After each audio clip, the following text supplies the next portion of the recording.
নমস্কার বন্ধুরা, আজকের রেসিপি আমার পটল পনির। তো পনিরগুলোকে আমি প্রথমে কিউব কিউব করে কেটে নিয়ে গরম জলে ধুয়ে একটু নুন হলুদ দিয়ে সাদা তেলে ভেজে নিয়েছি।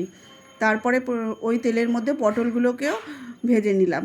ভেজে নিয়ে তারপরে আরেকটু তেল দিয়ে কড়াইতে জিরে, তেজপাতা, শুকনো লঙ্কা ফোড়ন দিয়ে আলু কেটে রেখেছিলাম, সেই আলুটা দিয়ে আলুটা লাল লাল করে ভেজে নিলাম। ভেজে নিয়ে এবার আদা, জিরে আর টমেটো পেস্ট, একটু টমেটো টুকরো টুকরো করেও কেটে দিয়েছিলাম, আর দু একটা কাঁচা লঙ্কা, পরিমাণ মতো নুন হলুদ দিয়ে মশলাটা ভালো করে কষিয়ে নিলাম।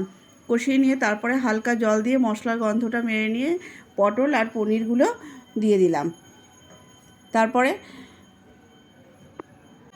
ওপর থেকে একটু ঘি, চিনি আর একটু গরম মশলা দিয়ে নামিয়ে নিলাম। রেডি আমার পটল পনির।